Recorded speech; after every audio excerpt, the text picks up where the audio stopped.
How would you like to create a lettering piece with a collage look? Then I think you're going to love this tutorial, starting with lettering in a line and then layering brushes to create a work of art. Before we jump in, everything I use in this video will be linked somewhere in the description box. Now, as you can see, here I have a document open, and this is 8.5 by 11 inches at 300 pixels per inch. You will find a link in the description for both the reference guide and the color swatches that I use in this video. First off, let's hop into the layers and lower the opacity of the reference guide and swipe left and lock the layer. Now, if you look at the reference guide, you'll see that each word is part of each line, or you could say the line is part of the word. And that's the look we are trying to achieve in this video.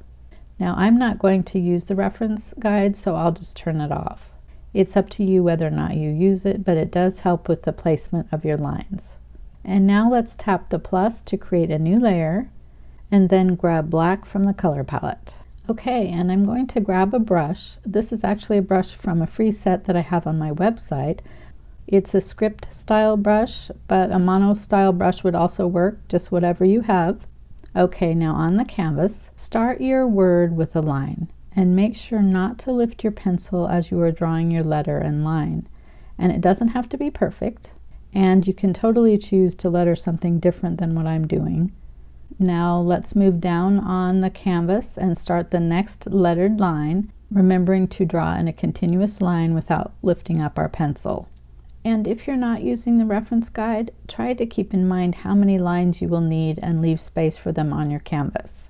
And try to vary the placement of each of your words on each line so that they're not all lined up on top of each other. Okay, let's go ahead and letter the next line, and then continue adding your lettered lines until you fill your canvas.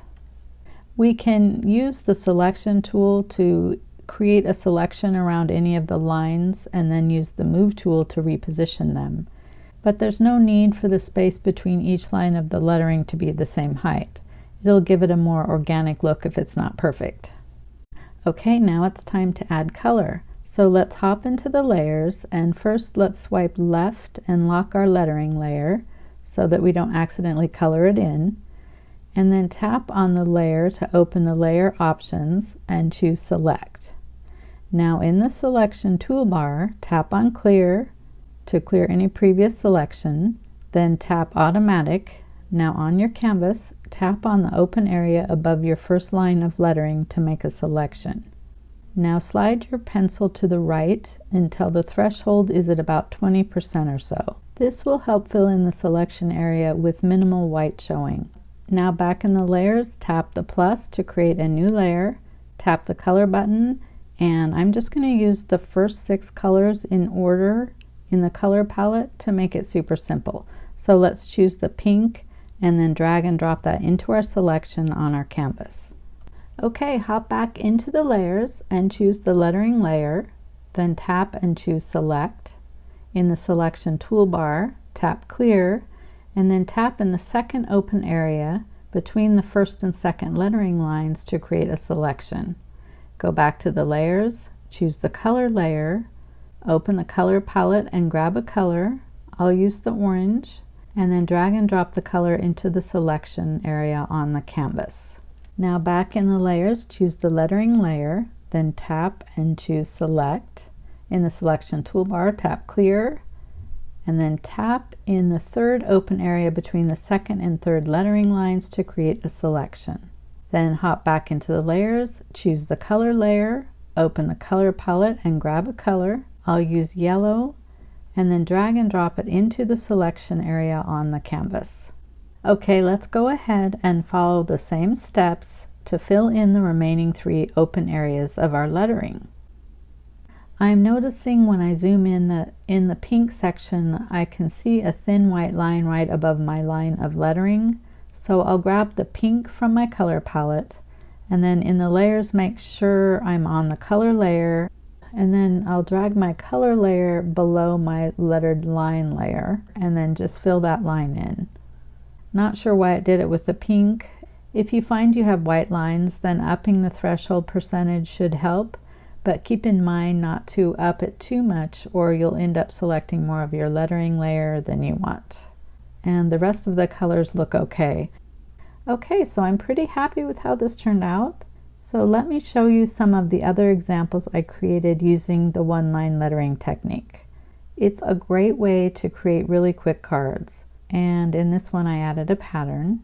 And it's also fun to draw a shape, such as this heart, and then add your line lettering inside of it, and then add your color. Super fun.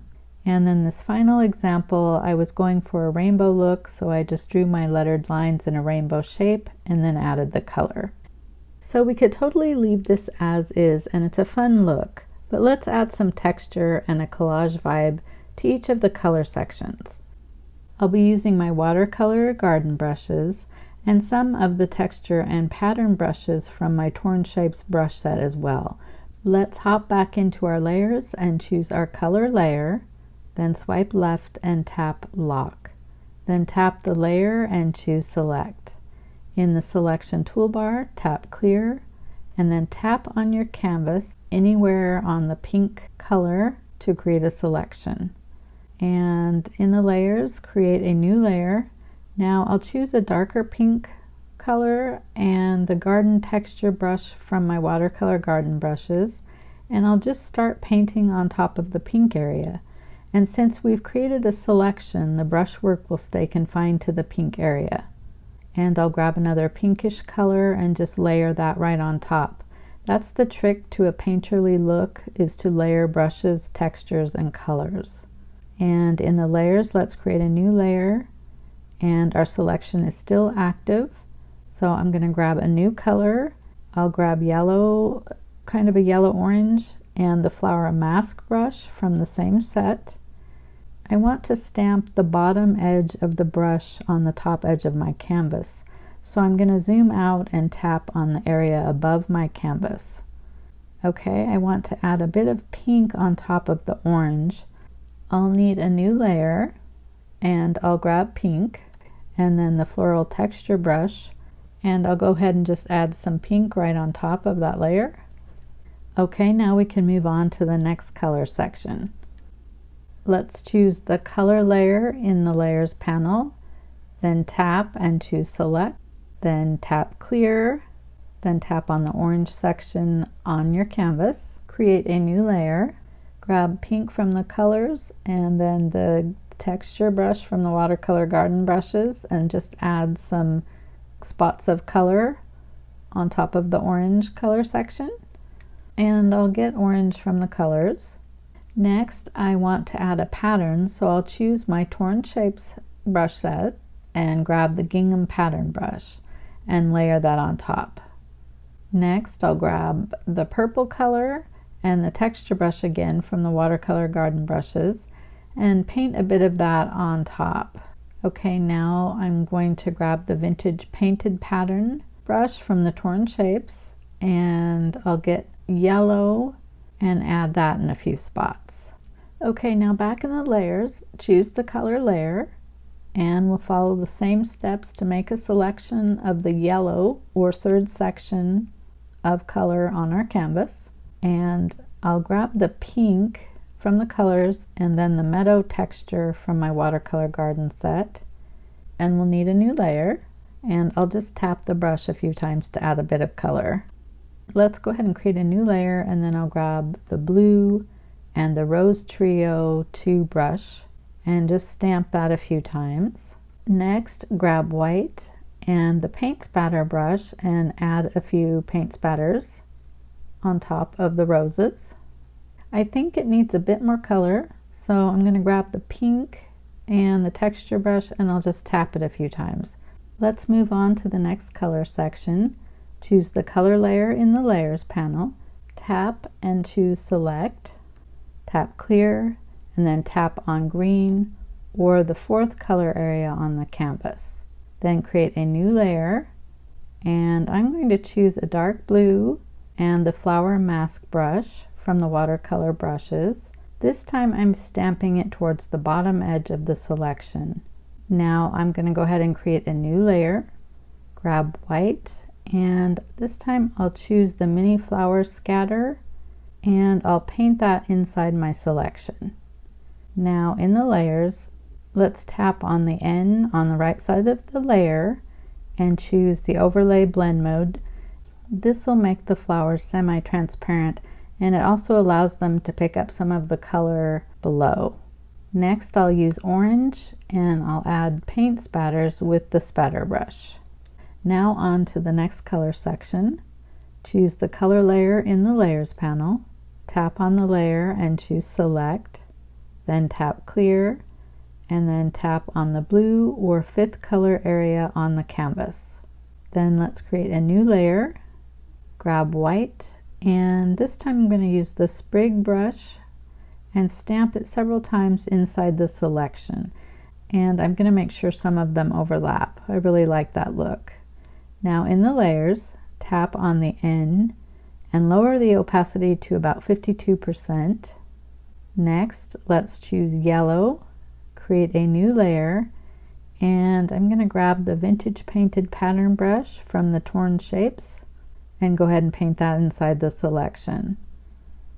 Then I'll hop into the layers and tap the N and choose the vivid light blend mode, and I'll just paint a bit more over the same areas.